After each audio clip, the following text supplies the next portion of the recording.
American Sign Language interpreter to my left. If you could please keep her in your shot for the duration of the press conference, that would be appreciated. Additionally, we will have a Spanish-speaking version with information after the English version, so if you have the need for Spanish, that will be at the conclusion of the English version. With that, just some new numbers for this evening. The fire is now at 23,700 acres. It is still 5% contained. Currently, we have 600 structures that are threatened and still 2,000 people evacuated. We still have 49 structures that have been destroyed, and we are now over 1,300 firefighters out on the line. At 2 o'clock today, 1400 hours, we entered unified command with the Sonoma County Sheriff's Department, and around 16:30 this evening, we had an incident with an incident, or an IWI, occur on the line.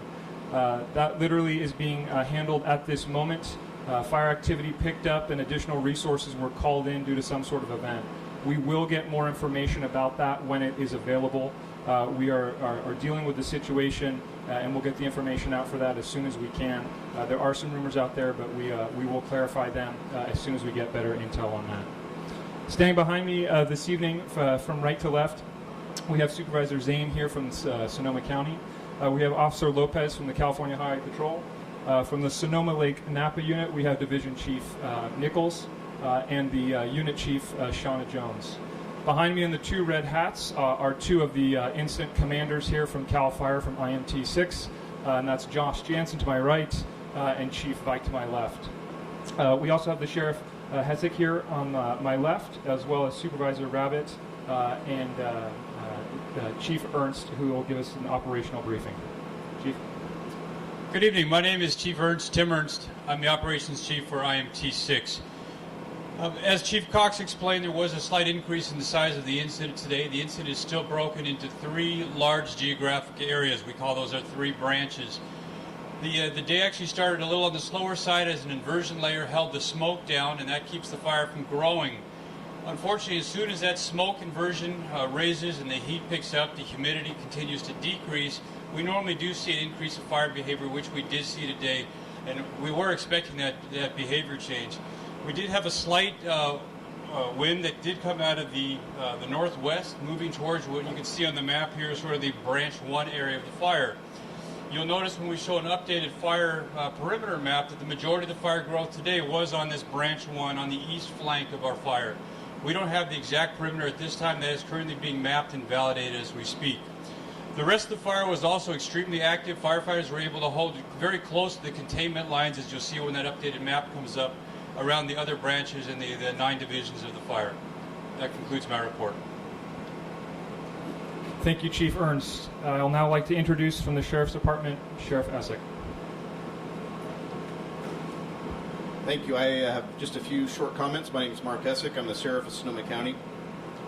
Currently, our evacuation orders that are in place are remaining, as previously mentioned. I would like to talk about a couple of small incidents that have happened with frustration that's building in the community. We know it's a very difficult time to be evacuated from your home, but we've had some aggressive people approaching some of our checkpoints with the California Highway Patrol, along with our sheriff's deputies.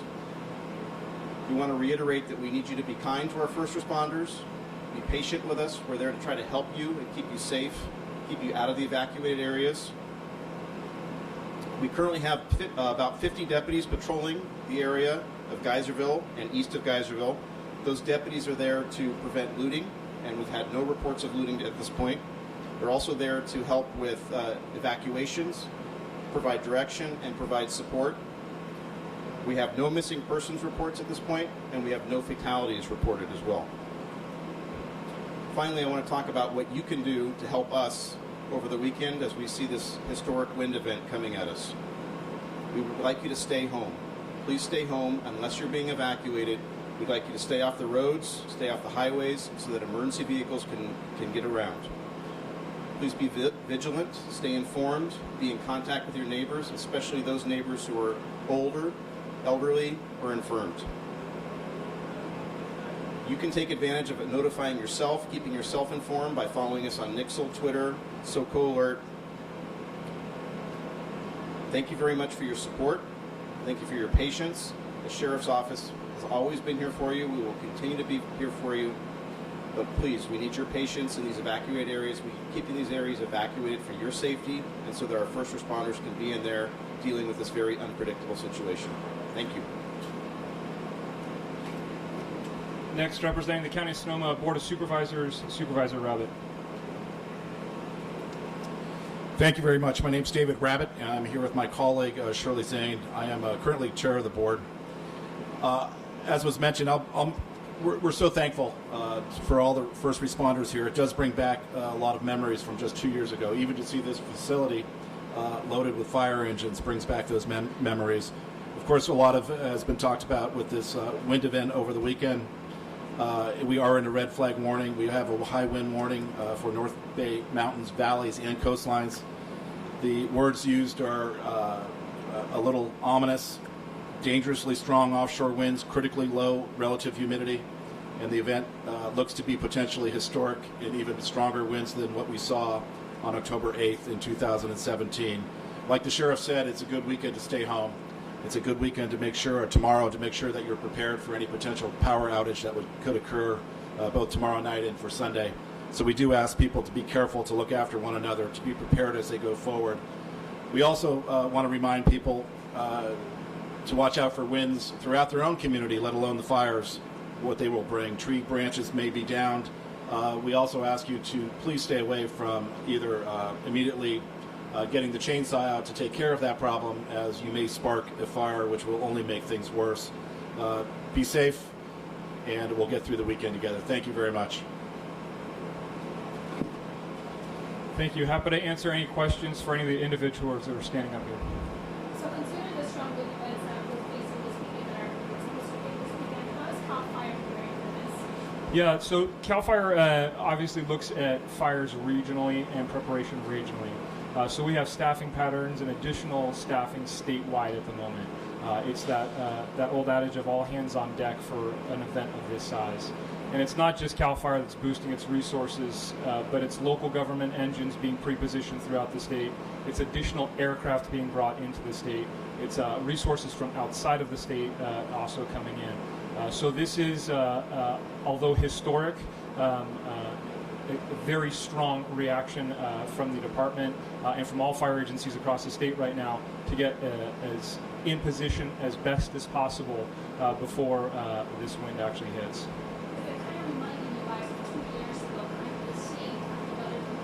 Yeah, so I think, if you look at the past 3 years, all of the large and damaging fires have occurred this time of year during that offshore wind event period, and particularly during the red flag warnings. Although we've had minimal fire activity this year, our fuels are now hitting that critical stage.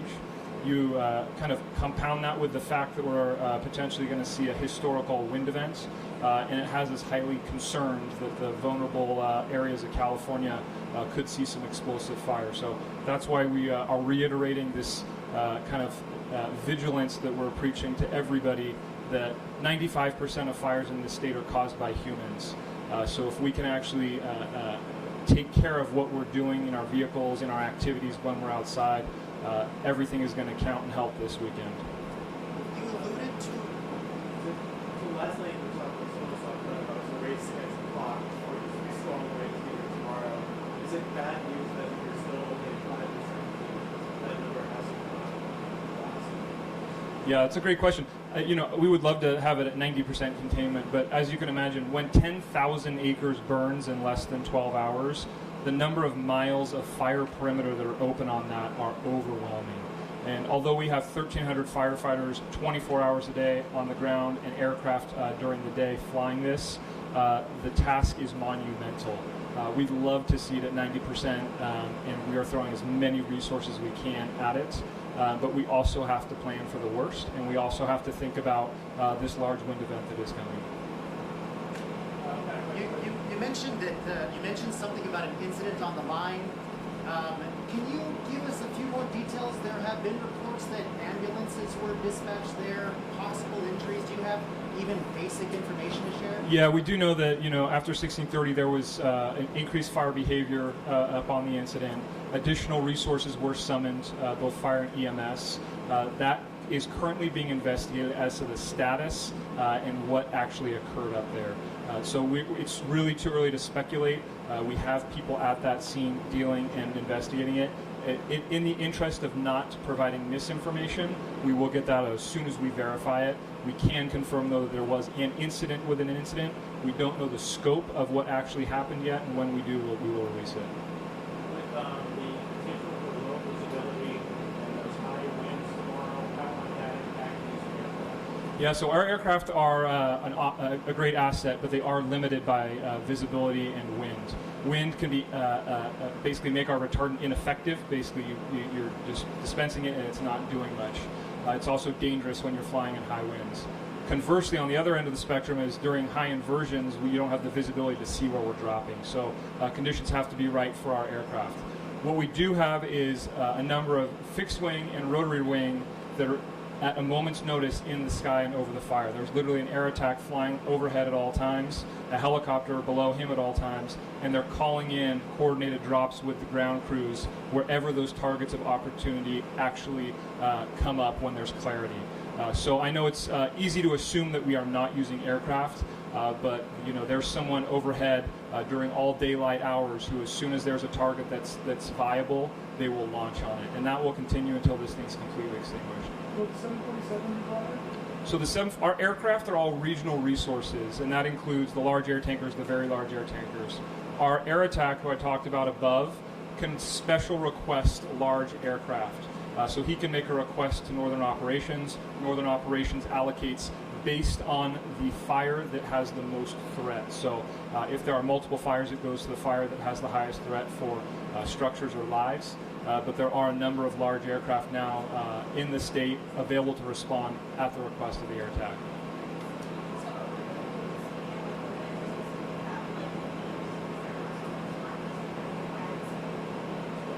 Yeah, so the question was about tactics for the weekend in wind-driven fires. There's a big distinction to make between conditions like this, fighting fire, and 60-plus mile-an-hour firefighting.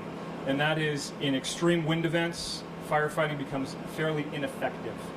You can't fight a fire that's spotting ahead of itself a quarter a mile, half a mile, in some cases a mile ahead of itself. And that's why we keep coming back to evacuations. When we call for evacuations, or if we have to call for evacuations, it's not a suggestion. It is an order that we believe there is an imminent life threat to you and your property. So as we go forward through this wind event, if additional evacuations are called for, it is going to be imperative, 100%, that people heed those and get out early. If we learned anything from the last 3 years, it's that early evacuations saves lives. And that's really what we're preaching this weekend.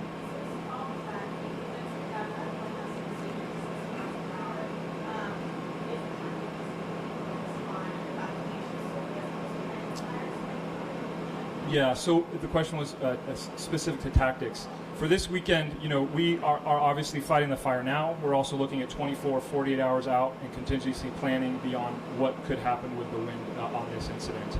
We will, if conditions turn worse and we get a wind-driven event again, we will prioritize our actions. And that turns simply into life safety of firefighters and the public, engaging targets of opportunity, structures that can be defended, and basically doing as much good and triaging as you can in those areas. That's different than the conditions when there's no wind, where you're putting a dozer on the ground or a hand crew on the ground and actually methodically cutting line. Much different conditions. We react to the conditions, and wind is obviously our least favorable condition to fight fire in. Going back to that incident on Pine Flat Road, do we know if there's in fact one missing person? We are getting all those facts right now. We have a team up there who's actually engaged with the incident. We will give out more information as that becomes available. I don't want to speculate until we're 100% sure on what is specifically going on, but I will get back to everyone on that.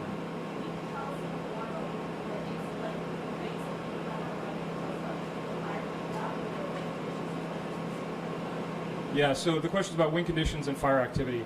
So our fires burn in a number of ways. They can burn because of wind and weather influence, but they can also burn because of topographical conditions. And what we saw today was a topography-driven fire. Essentially what that means is it's burning in some steep terrain. And when it burns in steep terrain, it preheats itself up that mountain, and fire activity increases. It's kind of classic fire behavior that as the day gets warmer, the inversion lifts, that fire pulls up, and it tends to actually increase the fire spread uphill. So today, and what we're seeing on the kind of eastern perimeter is a topographically driven fire. That's completely opposite to what we saw on the first night, where it was a downhill wind-driven fire. So we're looking at kind of two different conditions from the beginning to now. All right, everyone up here will be available for one-on-one interviews after this. I would ask anybody who's interested in a Spanish-speaking version to stay right here, and we will have that provided for everybody. I appreciate everybody's time, and thank you.